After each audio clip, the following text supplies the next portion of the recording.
Baruch Hashem, it's another Thursday night. B'li Hara. Nice to see everyone back on the shiur.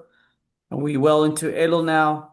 Wishing everyone, Mamish, it should be a good month and a month where we should just really be rotten, as it says in the halacha. May a rotten with for Hashem. There's time we can dump for whatever we want with Hashem. Hashem is close.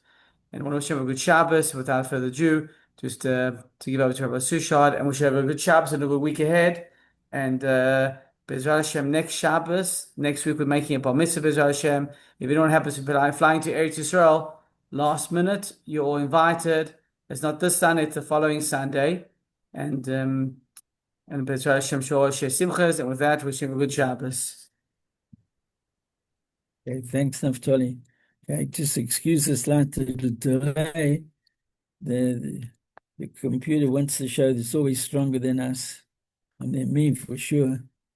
So, the thought that we wanted to speak about is about time, the importance of time, or time. The person should use time correctly. Time is such a very valuable thing.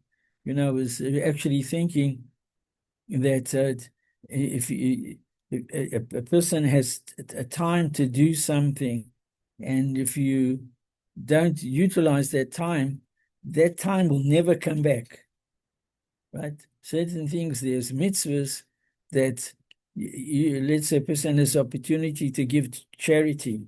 So if you don't give the money, if you didn't have the money, you can give the money tomorrow, right? Or many things in life that you can actually fix it up, as if you fix up that which may have passed, or where you had the opportunity, but you have the opportunity to do it tomorrow. Perhaps the very same mitzvah. Somebody's sick in bed, and so you don't visit him today, so you can visit him tomorrow if he's still in hospital, right? It's a mitzvah which is not lost. That if you have time, right, to do something, and you don't utilize that time, like then it's lost, it's gone. You're right.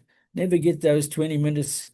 Even like we wanted to start it actually sat before the computer at 9 o'clock, and then it somehow that I had to put in a password and 6523, and I did do it, and it kept saying, and then but somebody who knows computers a little bit can find out where there was just a little bit of a hitch, but those 20 minutes will never get it again. You can't get them again, right? We end it. So that's so interesting that time is so time is so important, and we have to actually utilize that time and not let it go. So what brought this and we're going to go through 4 examples, and at the end 2 beautiful little stories. That's the and the nature of the tonight's drosha, but and all mainly bound to this week's Parshas Ki Teitze. So while I was being Baba Sedra, the beginning of the week, so and so when it's not in real sequence of order, but there's a very interesting mitzvah of Shiluach HaKan. What's Shiluach HaKan? Shiluach means to send away, and the Kan, Kuf Nun, can refer to the place where the bird has laid some eggs. So the halacha is, if you see that, you're supposed to shalach is aim, send away the mother, vesabonim tikach lach, and then you can take the actual eggs and maybe eat them. I think there are many halachas in Shulach Hakan, and it has to be a kosher bird, and has to be a bird which is you find like in a street, on a wall, or on a tree. And then there's many beautiful statements about it. It says that if people don't have children, and there's by doing the mitzvah Shiloh Hakan, this will be a segula, like an added reason, right? That to bring about that they should have children, and people know of cases. I know of sometimes cases closer to home that we practice Shuluch Hakan, and through that, Baruch Hashem, eventually things did come to the fore. So Shuluch, then a lot of when you look at the mitzvah looks like that. It's without rachmanis, without kindness, without mercy. That imagine that there's a mother on top of its babies, and then sending away the mother and taking the chicks, or taking the eggs. So is that correct? So the Gemara speaks about it. It's very interesting. There's some say the Chazal, that the rabbis say that when the bird perhaps cries out of looking for mercy, so then Hashem remembers his children, his nest and his eggs, and Bnei Yisrael, that Hashem will have rachmanis, and it's quite deep, when you look at it, to really understand it. But that's the mitzvah. That is the mitzvah of Shuluch Hakan. But what was very interesting, and we puts our whole mind to this whole idea of time, and that is, so Torah says that if you do this and you send away the mother, you take the birds. So the Baruch Shalom says it's going to be tuach tovloch, it's going to be good for you. Okay, you can done the mitzvah is good for you, and then it says that v'harakta yomim, and that you're going to have longevity, you're going to have long days, you're going to have more years to your life. So straight away, you ask the question, why that? We understand kitovlov, right? That if you do that which is correct, Hashem is going to give reward, right? Like in Shema, it mentions if you love Hashem with all, and then it speaks about that you'll have batar atzakon, you'll have rain, you have this, you'll have that.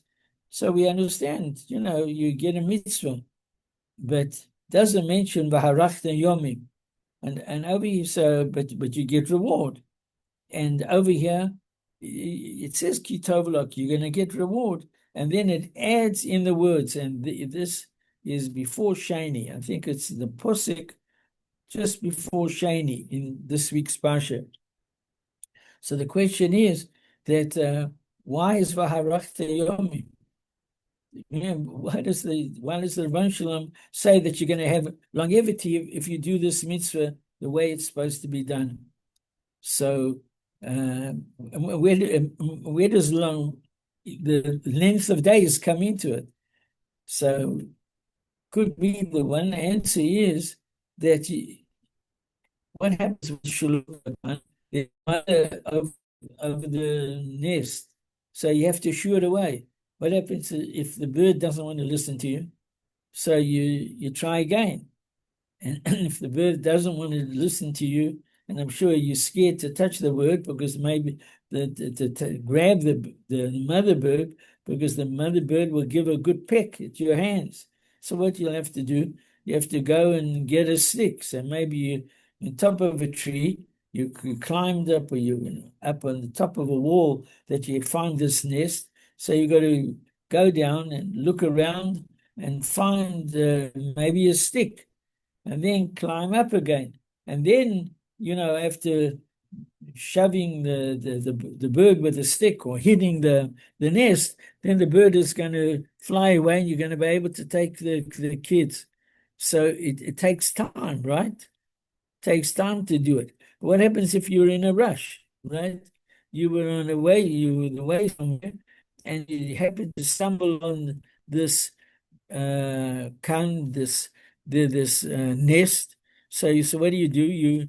You stop. You want to do the mitzvah, but then when it becomes difficult to do the mitzvah in its entirety, to make sure that the mother's gone. So you say, those bird the eggs look good, and if it's a kosher bird, and maybe I could, I needed just looking for cook them and do this and do that.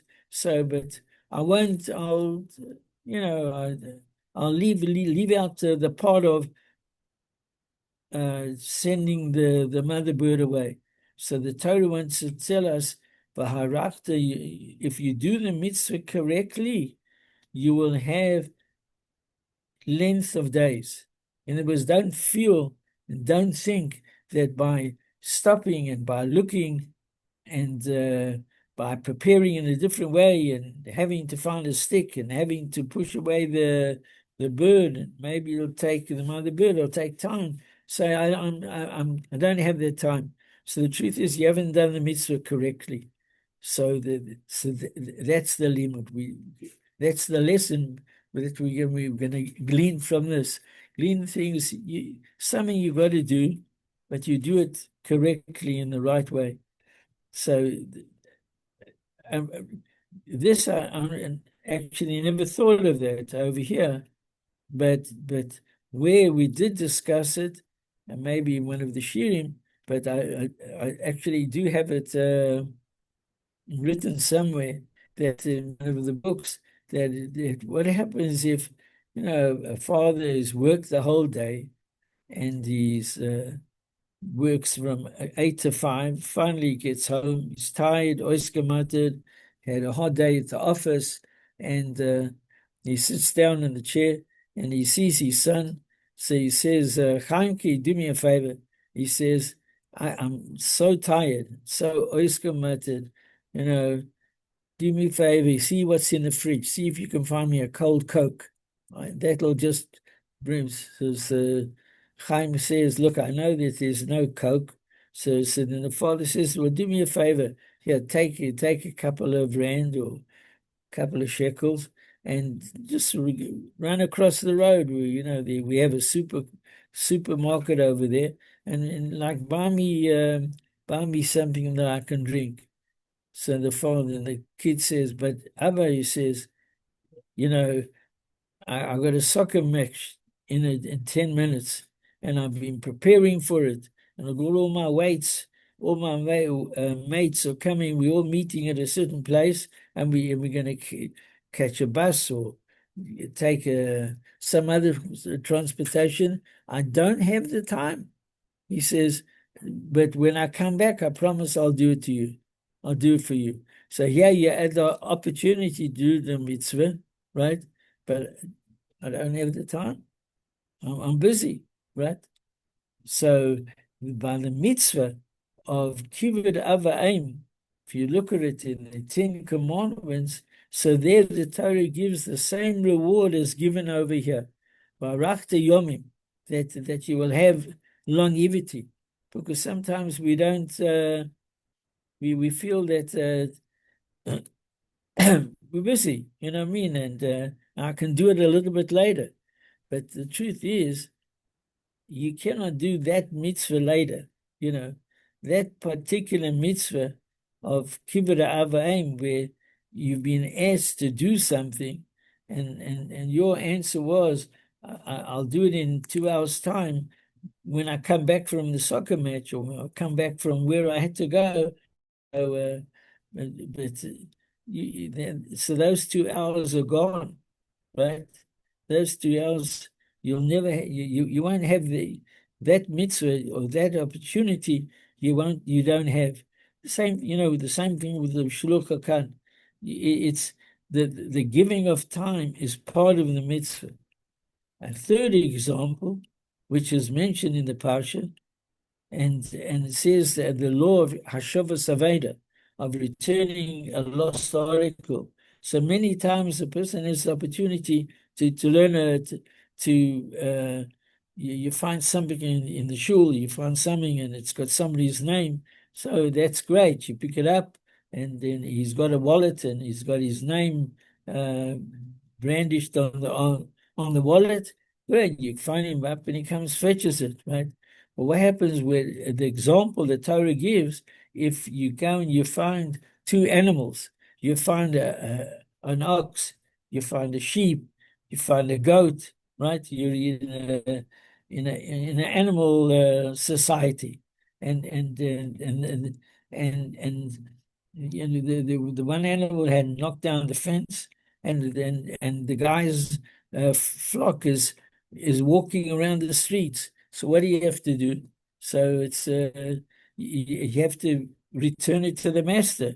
You're going to go look for a telephone number and go home and well, it's the animal's going to get lost. And there's cars coming down the street, so you have to go and take the animal, take it home, and then try and keep it until that you can find out to whom it belongs. So over there, there again, that's varakti, that's something which part of the mitzvah is giving up of your time, to give up of your time, and that's part of the mitzvah. You can say that I only like to do mitzvahs which are easy, what I mean, which is a phone call away. But if it's something which is a little bit more difficult, yeah, but that little difficult is time, and that you don't do it. The done mitzvahs not done in the right correct way. And yet another example, and most fantastic example, and it's also mentioned in this week's Parshas Ki Tetzei, and that is the mitzvah of a person's a shopkeeper. So the tomorrow Torah says, "Even shleimo tiyoloch." You should have the stone, like you have a scale. So you have a weight which says 10 milligrams or 10 grams or 10 kilos, right? And you're selling a guy flour, but so it says, the guy says, I want 10 grams. So but it says 10, but really it's only 7. You know what I mean? So what I say, you say, I charge him for 10, but I only give him 7. So you can have, when you yourself buy from the wholesaler, so you take out the heavy measure and you measure against that measure. So you get 10 sacks, right? But if you take out the measure, which is then when you sell, right? The one says, can I have 10 kilos? And you say you measure on your scales, it says 10 kilos, and you pour 7 kilos worth of grain, and you tell him, take it gesundheit. That ain't good. That's not correct, right? So the Torah says that two kinds of measures. If you have two kinds of measures, so then you're stealing, right? So the Torah says, and again, the mitzvah is Laman Tarichun Yomim, that you should have longevity. So you see that there's a couple of mitzvahs which actually the Torah stresses the longevity. So some of them fortunately explain in a very interesting way that if you, during your lifetime, you want to make a lot of money, okay, fine. Nothing wrong with making a couple of bob, right? But you want to make it quick, right? So instead of taking 20 years before you have enough money to buy a house and to buy an house. It takes time you can't just walk into all these possessions straight away, right? And in the in the Jewish world, there is such a thing, that sometimes the guy says he's such a good bocher, a guy's getting married, and he's such a good learner, and he's going to be a great Rosh Hashiva, and everybody's going to come to him for advice. How much he's worth, and he says he's worth a flat, a dira, like. But it's I don't know if it happens too much nowadays. Things are so very, very expensive. But anyway, for a person to amass those type of possessions, it does take time. All of us, you work and eventually you get, please God, at least what you need. But if it's ordained that it's going to take you 20 years or even 40 years till you've paid off the mishkanta, the mortgage, okay, so let it take 40 years. And it's 40 years of life, okay? It's a wonderful thing. But if you want to do it in 10 years, so in order to do it in 10 years, so it means you've got to do a little bit of crooking, and you've got to sell it and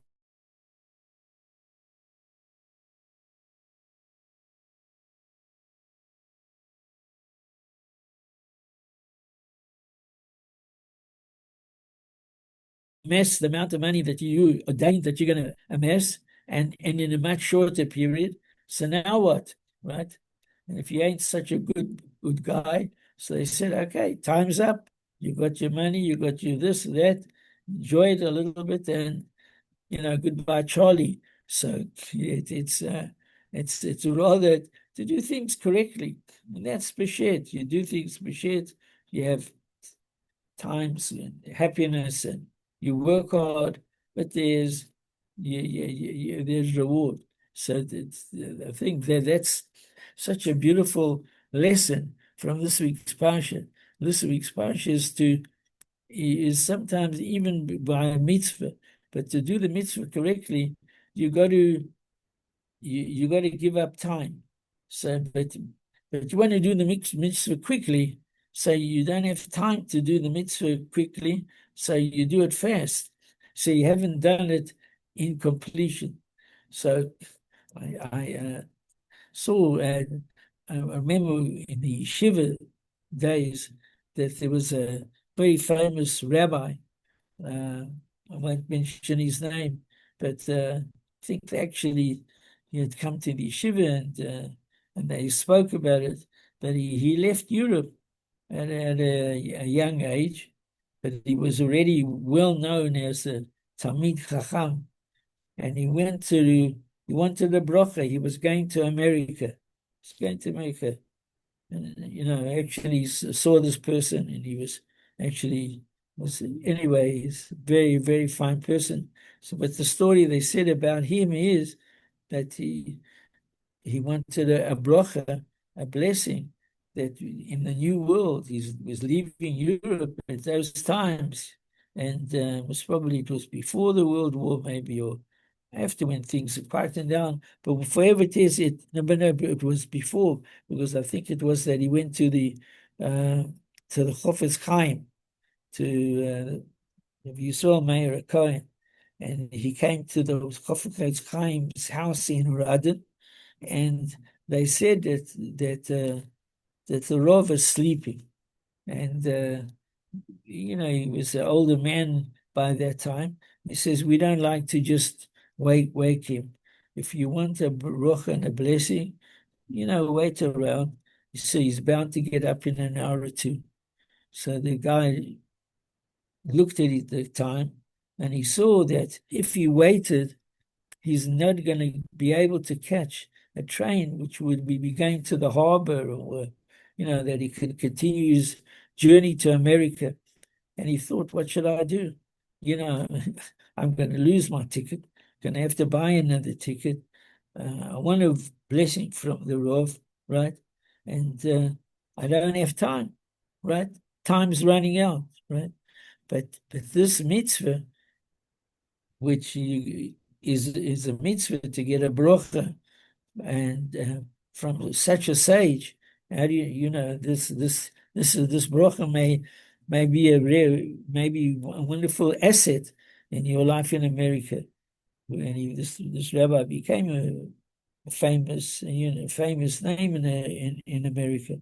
So he said, you know what, I'm going to stay.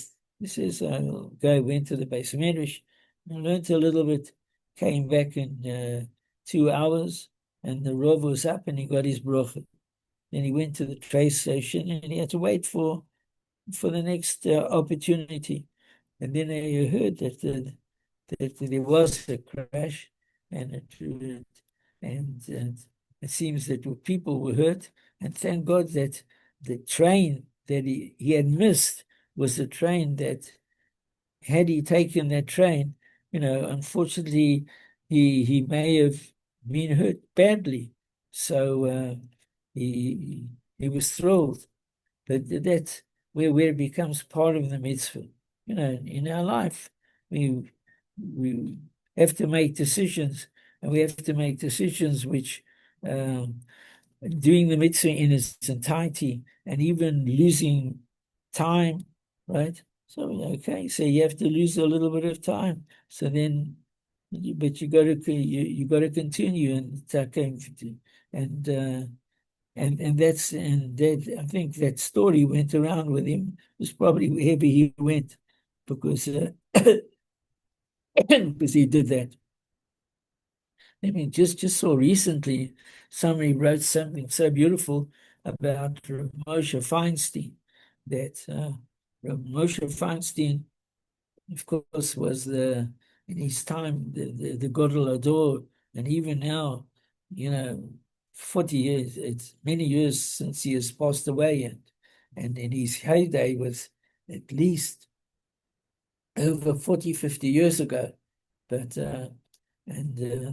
they used to say in America that if a person got smicha, they used to give the person his smicha, means his ordination, that he could be a rov, and Moshe Feinstein's telephone number, because whatever a person needs, that it should be correct. And he had a shaila he called Rav Moshe, and Rav Moshe, and I actually myself personally went to his house and for something, and once went to the shiva where he was the Rosh Hashiva, and but it's after davening, people used to line up, and ask questions before they left to davening, all kinds of questions. I actually saw that also in the young days when you like to run to places and see all these gedolim. I remember seeing Rabbi Yoshev, who was a few years ago was the Gadol Hador, considered the greatest luminary of the time, and people used to line up. He didn't speak English, and but there was a fellow, Rabbi Morgenstein, very interesting, just to mention him because he's become I think through the Rav, he got his position in one of the places, one of the neighborhoods of Yerushalayim, but he used to answer the questions in English. The guy used to speaking English and ask the question. That's he was there for the people, the out of towners, and then the Rav answered, and he used to translate it and give an answer. So but Rav Moshe Feinstein in America had the same thing. So they used to line up one morning after Shachris, that as soon as they said the last domain, a little kid jumped forward and he went forward. A little boy, maybe is 10 years old, 8 years old, and he probably had come many times with his father, and heard, seen what went on. People used to ask questions. I have this question, I have that question. Is this permissible? Is that permissible? So the little kid is a little bit kid. His father couldn't come to davening for whatever it was out of town, it wasn't well, but he was used to go there. And suddenly, and then he ran to Rav Moshe. So the Moshe says, Boss VLC, and of course the kids in those they spoke Yiddish. Says, what do you want? He says, my father has been ill, and last night I wanted him to learn with me some Chumash, and he didn't have time to learn the Chumash with me because he was ill, and so I thought I'll come to davening and I'll be the first, and I'll daven, and be the first one to finish the davening, and I'll run and ask to Rav Moshe Feinstein could he just go over the psukim, because I'm scared we're having a test today, and nobody has helped me. So when Moshe told him to sat down with him. There was people in a line waiting. There was a young Rosh Yeshiva, a young man who gave shiurim at a very high level, but it was probably he had a matter to discuss with the Ramosha. Ramosha patiently taught the guy 10 verses in Bereshit. So, and asked him, do you understand? Do you understand? The kid says, thank you very much. And he says, and Kum Surik, Morgan, come back tomorrow morning and tell me if you were successful in your Chumash test. So after he left, so this young Rosh Hashiv, he said to Rav Moshe, he said, Rav Moshe, he says, there's so many people at the school that could have helped this kid with these few psukim, these few verses, and you sat down and, you held us up. So he says, I don't understand what you're talking about. He says that we just said in Krishma that the mitzvah of Krishma is liumod, to learn, ulalamed, and to teach. He says, yeah, a kid came to teach, right? And that's it. I could have told him, go find somebody else, right? Or coupled with that mitzvah was 20 minutes of time. It's, so I told him, with his anivus, with his humility, that the greatest godel in America, and he sat down with a child who was maybe Kita base, but the guy needed 10 verses to be explained to him and translated, and the guy had no, who else could he thought of than the person that his father used to go and ask him questions, or other people, and watch other people answer the Ramosha every time at that time. So. So and say so when Moshe told the other person, he says, that's the mitzvah. The mitzvah took a little bit of time, and to do it correctly, I could have just read it once, and the kid may have picked up one or two words, but he certainly didn't know it. So I had to go with him a few times. I made sure that he knew it, and I was interested that he came back the next day. And so that's the idea of time, and and it's such a lesson that as we go through life, everybody needs time. You know what I mean? A person himself needs time. A person has to give time to his wife. A person has to give time to, and so many people who need it, and who and that should be that's part of of that relationship, and that time. So it's a shame that should be an interesting limud, an interesting lesson from this week's parsha. You should mention But what? Huh? the mother bird cries, and that creates such rachmanis to Hashem. And like I said, just go back to the to the kan sipur that where a person finds that bird. So it's you may think that the main thing is to take the birds, but you don't understand that part of the mitzvah is to send the mother away. So you can start thinking Rahmanistic, I'll be better than the Torah as if, right? But then it's a means, because otherwise it meant going to find a stick or a couple of pebbles or, braving the bird and then taking the eggs, right? But there's so much behind that mitzvah, the idea of that the bird cries for mercy, and the same thing that, and like that some of the Meforshim say, is that to bring mercy to Klal Yisrael, that we should cry out. And if any time in the history of people is actually right now, like we always come back to a little bit of the politics, but everything seems to be at a standstill. We really don't understand, but unfortunately that things are happening in the battlefield, and people are making demonstrations, and the parents of those who are still in captivity walk the streets with flags, like as if to tell the country, don't give up on our children, don't give up on our families.